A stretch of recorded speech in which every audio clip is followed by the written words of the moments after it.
দাদা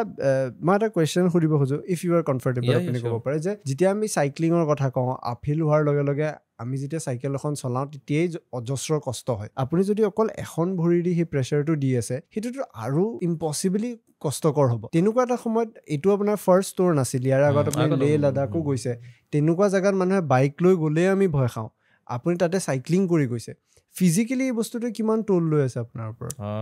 actually physically বহুত ফিজিক্যালিতকৈ বেছি এইটো মেণ্টেলি গেম হয় এইটো কমপ্লিটলি মেণ্টেলি গেম হয় if we can try like using our brain I think everything is possible so' মোৰ ক্ষেত্ৰত সেইটোৱে আছে যে মই ফিজিকেলি যিমানখিনি কৰি আছোঁ তাতকৈ বেছি মোৰ মেণ্টেলি মোক ছাপৰ্ট কৰি আছে নাই ৰাকেশ তই কৰিবই লাগিব এইটো আৰু মই মোৰ যিমানখিনি কাম কৰিছোঁ আজিলৈকে মোৰ এণ্টাৰটেইনমেণ্টৰ কাৰণে কৰা নাই পুৰা জাৰ্ণি মই লাষ্ট 2015 পৰা কৰি আছোঁ চাইকেলিং অলমষ্ট এতিয়ালৈকে এইটো ৰাইডক বাদ দি 21,000+ মই কিলোমিটাৰ চাইকেলিং কৰিলোঁ চ' গোটেইখিনি অসমৰ কাৰণেই কৰিলোঁ মই বাট এইটো মানুহে নাজানে মোৰ লাষ্ট ৰাইড আছিল বেংকক টু গুৱাহাটী এইটো ছেভ দ্য ৰাইনো থিমত তাতো মই এসপ্তাহ 9 দিন মই হোম এৰেষ্ট হৈ আছোঁ বেংকক ম্যানমাৰত সেইটো এই ডিপ্ল'মেটিক ইছ্যু আছিল অ'কে ম্যানমাৰো চাইনাই অপাৰেট কৰে এইটো মোৰ এই ভিজাটো কেঞ্চেল কৰাৰ সেইটোও ৰিজন আছিল যেতিয়া মই পাছপৰ্টখন দিল্লীত দিছোঁ ম্যানমাৰৰ ষ্টিকাৰ লগোৱা আছে আৰু ম্যানমাৰৰ ষ্টিকাৰ আকৌ ফ্লাই আছে বাই ৰোডৰ এটা আছে আকৌ ফ্লাই কৰাইছে মোক ম্যানমাৰত তেতিয়া লেট সুষমা স্বৰাজ মেম আছিল মেমে তেতিয়া মোক তাৰ পৰা মানে য়াংগুনৰ পৰা মানে বচাই আনিছে তাতে আপোনাক ৰাখি থৈ দিছিল হোম এৰেষ্ট পুৰা হোম এৰেষ্ট হৈছোঁ তাতে মই এইটো মই বৰ্ডাৰত আহি মোৰে বৰ্ডাৰত আহি মানে সেইফালে তামো বৰ্ডাৰ সিহঁতৰ আৰু আমাৰ এইফালে মোৰে বৰ্ডাৰ মোক ৱেলকাম কৰিবৰ কাৰণে তোমাৰ BSFৰ চ'লজাৰ ৰখি আছে মই ইণ্ডিয়াত সোমাম আৰু জাষ্ট তাতে ফ্ৰেণ্ডশ্বিপ ব্ৰিজ আছে এৰাউণ্ড 30 কিলোমিটাৰৰ 30 মিটাৰৰ সেই ব্ৰিজখন মানে ক্ৰছ কৰিব দিয়া নাই যেতিয়া মই আহিলোঁ তাতে আৰু মোৰ তেতিয়া বেকআপ ভেন আছিল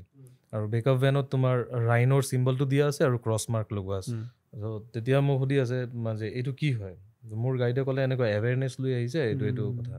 যে এৱেৰনেছ কৰিব আহিছে মোৰ দেশত কেলৈ আহিছে সিহঁতত ইণ্ডিয়াৰ বস্তু হয় ইণ্ডিয়াই বুজিব এইটো মোৰ দেশত মানে কি মই চুৰি কৰি আছোঁ মোক কি বুজাব আহিছে নাই তাক যাব নিদিওঁ নহ'ব এনেকৈ যাব নোৱাৰিবতো নোৱাৰিবই সেইফালৰ পৰা BSFৰ মানুহ আহিলে সিহঁতে পূৰা আৰ্গুমেণ্ট হ'ল নাই একদম পূৰা চিকিউৰিটি দি মোক পঠিয়ালে তোমাৰ এইটো মাণ্ডালে কিমান দূৰ তাৰ পৰা 1200 কিলোমিটাৰ 1200 আৰু বাই ৰোড নাই বাই ৰোড মই গাড়ী দি গ'লোঁ সেইটো বেকআপ ভেন আছিল কাৰণ কি ইমানখিনি আহিলোঁ 1200 আপোনাৰ কভাৰ কৰোঁতেই নাই বুলি 5-6 দিন লাগি গৈছে নাই চাইকেলিং কৰা নাই ন আহোঁতে মই আহোঁতে তাতে 19 দিনত মই এইটো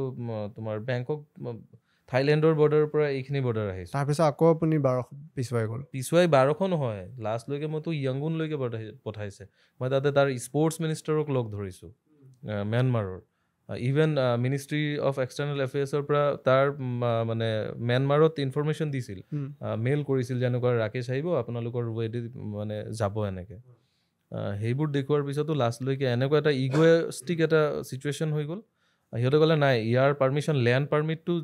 একমাত্ৰ ইছ্যু কৰিব ম্যানমাৰৰ প্ৰেছিডেণ্ট আৰু তেতিয়াৰ টাইমত এই লেডিগৰাকী আছিল যিজন কুটোৰ আগত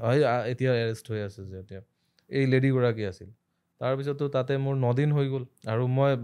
ৰুমৰ পৰা ওলালেও সিহঁতৰ পাৰ্মিশ্যন ল'ব লাগে ক'তো যাবলৈ হ'লে পাৰ্মিশ্যন লাগে তো মোক লৈ গ'ল আকৌ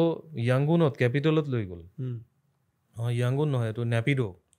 নেপিডো তেওঁলোকৰ মানে অফিচিয়েল চব নেপিডোত আছে নেপিডোত যোৱাৰ পিছততো ক'লে যে নাই এইবোৰ আমি একো কৰিব নোৱাৰিম যি কৰিব প্ৰেছিডেণ্টে কৰিব তো এতিয়া মোৰ টাইম হৈ গৈ আছে তো তাৰপিছত মিনিষ্ট্ৰী অফ এক্সটাৰ্নেল এফেয়াৰ্ছৰ সুষমা স্বৰাজ মেম আছিল তেতিয়া মেমে ক'লে নাই এইবোৰ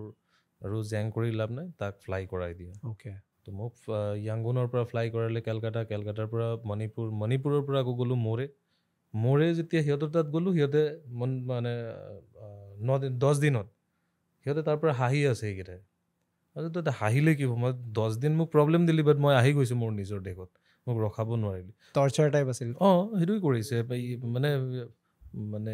ইচ্ছাকৃতভাৱে কৰিছে মোৰ তাত চব ডকুমেণ্টছ আছে চব আছে মই থৰি নে ইলিগেলি সিহঁতে আৰু যদি মোৰ প্ৰব্লেম আছিল তেতিয়াহ'লে তহঁতে এণ্ট্ৰি কেলৈ দিলি মোক এইটো এক্সিট আছিল মোৰ যি আছে এণ্ট্ৰিতে ৰখাব ন মোক ইমিগ্ৰেশ্যন মোৰ ক্লিয়াৰ হৈ গ'ল চব ক্লিয়াৰ হৈ গ'ল বাট ইয়াতে আহি তোমালোকে সেইটো কৰিলে তাৰমানে আপুনি যিটো জেগাৰ পৰা আপোনাৰ এণ্ট্ৰি দিয়া নাছিল আকৌ আপুনি ফ্লাই কৰি কেলকাতাৰ পৰা মণিপুৰৰ পৰা গৈ 30 মিটাৰৰ ডিষ্টেঞ্চটো খালি ক্লিয়াৰ নাপালে বাকী সেইখিনি আপুনি আকৌ কমপ্লিট কৰি আহিছে